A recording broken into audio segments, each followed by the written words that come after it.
Bien-aimé, ton combat là, ce n'est pas toi qui combats. Tu as un héros qui combat ta place. Il te dit ne crains rien, je suis avec toi.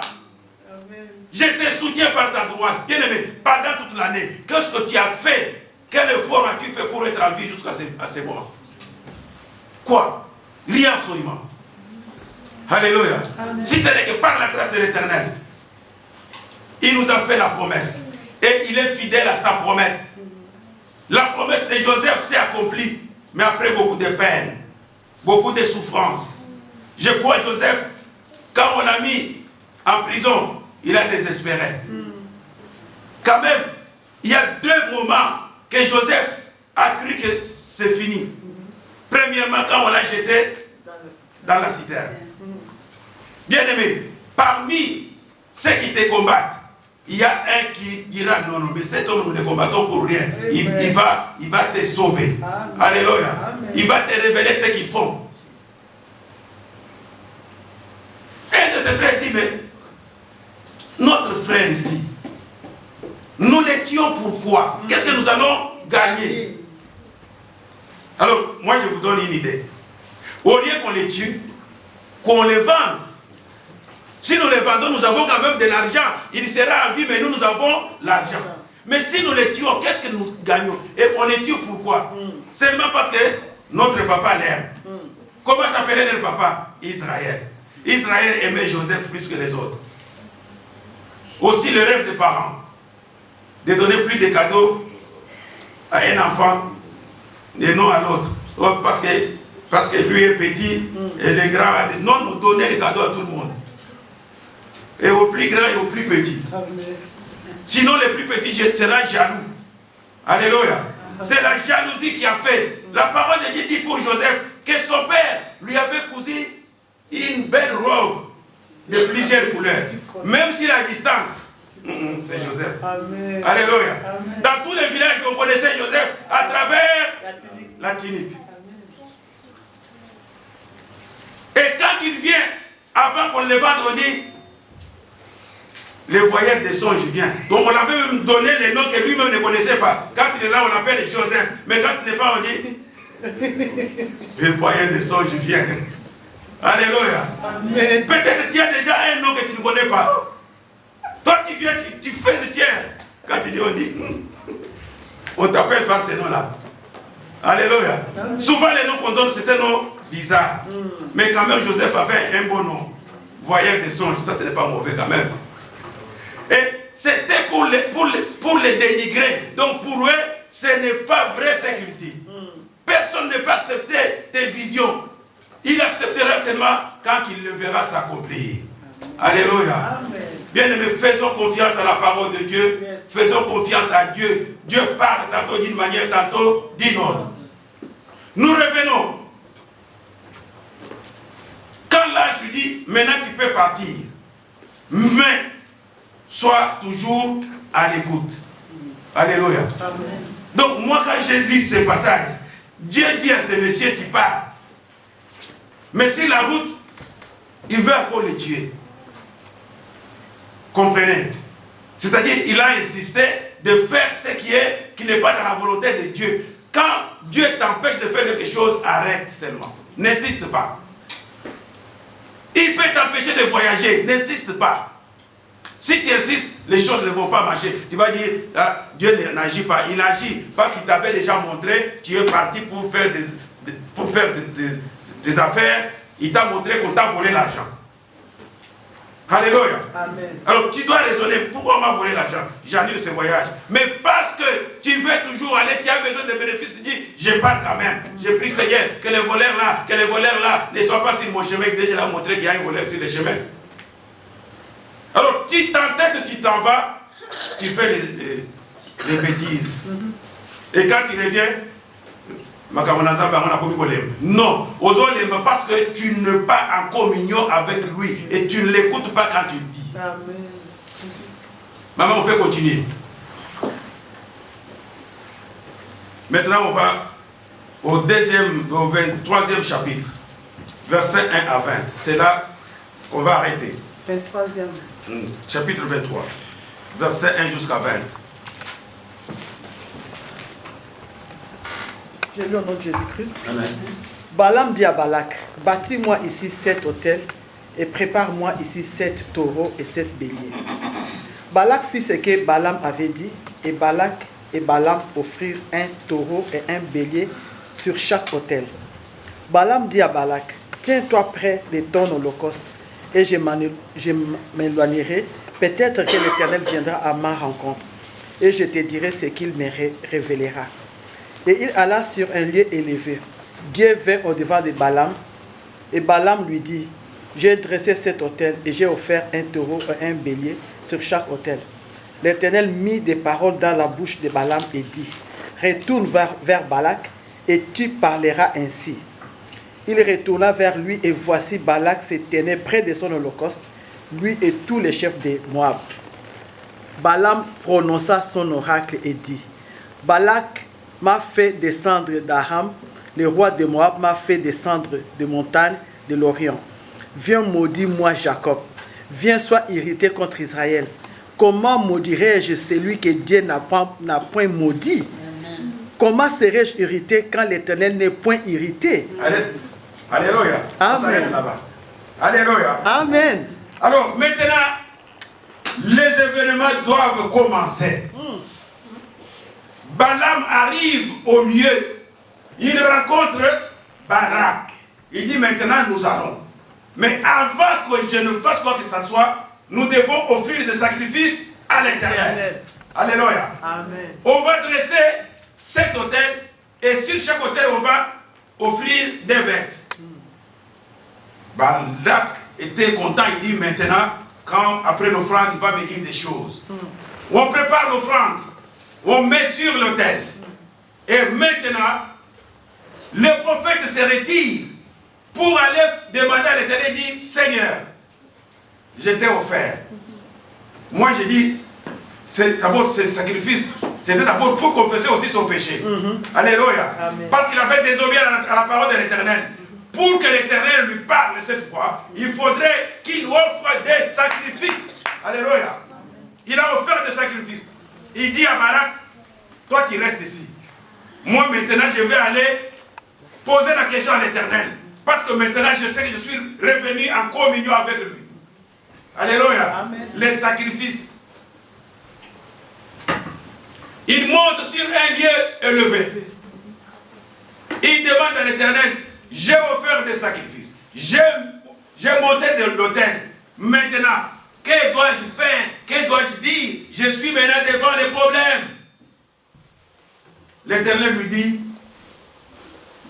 va dire ceci à Balak, que toi, tu n'as pas le pouvoir de faire le contraire de la volonté du Seigneur. Amen. Tu n'as pas le pouvoir de maudire celui que Dieu a béni. Il rentre. Balak, avec tous ses grands, sont devant. Ils attendent la parole de malédiction pour qu'il tombe sur Israël et qu'il les consume. Alléluia. Amen. Mais cet homme de Dieu prend le courage devant le roi, son armée, ses anciens et tout le monde. Il ne dit que c'est que Dieu lui a mis sur la langue. Alléluia. Combien de serviteurs aujourd'hui enseignent ce qui est contraire à la volonté de Dieu pour leurs intérêts personnels. Il ne peut pas dire la vérité au peuple de Dieu parce qu'il n'aura pas gain de cause. Alléluia. Amen. Mais cet homme, il prend le risque devant le roi, devant ses grands, devant son armée. Il fait des déclarations de l'Éternel. Il dit, Balak m'a fait descendre de chez moi. Il m'a appelé ici pour maudire Israël. Ils disent maintenant. Ils ouvrent les oreilles. Il dit, mais il y a une chose grave. Est-ce qu'il y a quelqu'un sur cette terre, dans le ciel ou sous le ciel, qui peut maudire celui que Dieu a béni? C'est-à-dire, je suis incapable de maudire Israël parce que c'est un peuple déjà béni, déjà béni. Gloire à Jésus. Alléluia. Amen. Bien-aimé, Dieu est déjà béni. Personne n'a le pouvoir. Ils peuvent s'assembler, ils peuvent être nombreux, ils peuvent faire des dégradations. Mais toi, tu es celui qui est choisi. Gloire à Jésus. Déjà béni. Amen. Alléluia. Amen. Tu crains quoi? Tu promets de regarder ce qui est pourquoi. Bien aimé, le monde passera. Vous savez, les chrétiens actuellement, il est attiré de ce qu'ils voient. Alors que ce qu'on voit est passager. Il y a une vie éternelle qui nous attend. Le matériel passe. Tu peux te glorifier avec ce que tu as. Demain, tu ne peux plus l'avoir. Cherche la vie éternelle. Alléluia. Amen. Cherchez premièrement le royaume de Dieu et la justice de Dieu. Israël béni. L'homme ici prend le courage, le risque, on peut même le tuer. Mais il dit maintenant, entre satisfaire un homme et dire la volonté de Dieu, qu'est-ce que je veux faire? Dois-je plaire aux hommes et ne pas faire la volonté de Dieu? Il dit, je suis incapable de maudire celui que Dieu a béni. Alléluia. Bien aimé, personne, chrétien, enfant de Dieu, vous craignez même quand vous dites un sorcier peut venir m'attaquer. Bien aimé, les sorciers n'ont plus le pouvoir sur un enfant de Dieu. Alléluia. Si les sorciers avaient le pouvoir, nous les avons attaqués tous les jours. Nous avons dit qu'ils sont impuissants de les toucher. Pourquoi ils n'arrivent plus?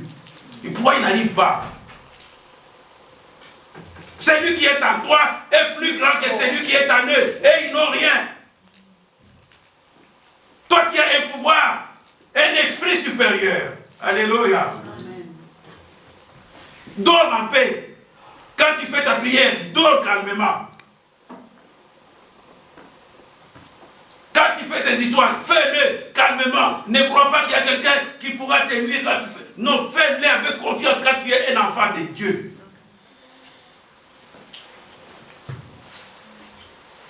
Donc, Balak a fait un travail inutile. Il a déplacé cet homme. Il a fait des dépenses. Il a même offert des sacrifices. Et en fin de compte, on lui dit, ces hommes, laissez-les passer seulement. Et si tu ne les laisses pas passer, ils vont te combattre, ils vont t'exterminer. Parce qu'ils sont déjà bénis. Alléluia. Amen. Bien-aimé, tu es fils, fille de promesses. Dieu t'a destiné à quelque chose de plus grand. Reste dans la voie de l'Éternel pour entrer dans ta destinée. Il est le Dieu qui ne change jamais. Ce qu'il a dit, il ne révoque pas. Maman, tu peux continuer 18, 19 et 20, comme ça on peut terminer par là. Je lis au nom de Jésus-Christ. Amen. Balaam prononça son oracle et dit, lève-toi Balak, écoute, prête-moi l'oreille, fils de Tsippor. Dieu n'est point un homme pour mentir, ni fils d'un homme pour se repentir. Ce qu'il a dit, ne le fera-t-il pas? Ce qu'il a déclaré, ne l'exécutera-t-il pas? Voici, je reçus l'ordre de bénir. Il a béni, je ne révoquerai point. Il n'aperçoit point l'iniquité en Jacob. Il ne voit point d'injustice en Israël. L'Éternel, son Dieu, est avec lui. Il est son roi, l'objet de son allégresse. Dieu les a fait sortir d'Égypte. Il est pour eux comme la vigueur du buffle. L'enchantement ne perd rien contre Jacob. Amen. Ni la divination contre Israël. Amen. Mais cet homme, il dit, je ferai la volonté du Seigneur, et il ajoute, Balak, écoute-moi bien. Tu m'as déplacé, mais je vais te dire, on a dit, la Bible dit l'oracle. L'oracle, c'est-à-dire la déclaration finale de l'Éternel. Alléluia. Quand Dieu déclare, quand on dit l'oracle de l'Éternel, c'est-à-dire fini. Après, il y a un point, il n'y a rien qui peut suivre. Il dit, tu me fais venir pour que je maudisse Israël. Écoute, Dieu, le Créateur, n'est pas un homme. Il n'est pas un fils d'homme pour se repentir ou moins changer ce qu'il a déjà déclaré. Donc cette parole m'encourage. Si Dieu est pour moi, qui sera contre moi? Alléluia. Si Dieu m'a déjà consacré, il m'a déjà dit, il m'a approuvé, est-ce qu'il y a personne qui va s'opposer? Personne. Il dit, il n'est pas un homme, moins encore un fils d'homme pour se repentir. Ce qu'il a dit, il n'accomplira-t-il pas ça? Alléluia. Il dit, Israël que tu vois là, Dieu n'a pas vu l'iniquité en lui. Et maudit seulement celui qui marche dans l'iniquité. Alléluia. Mais si tu es dans la justice, Dieu voit ta justice.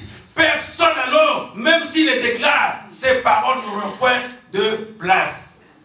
Le diable ne peut faire quelque chose que quand il voit que tu vis dans l'iniquité, dans le péché. C'est à ce moment qu'il va profiter. C'est pourquoi la parole déclare, notre ennemi, le diable, rôde autour de nous comme un lion. Il cherche qui il dévorera. Mais toi, résiste-lui par une foi ferme.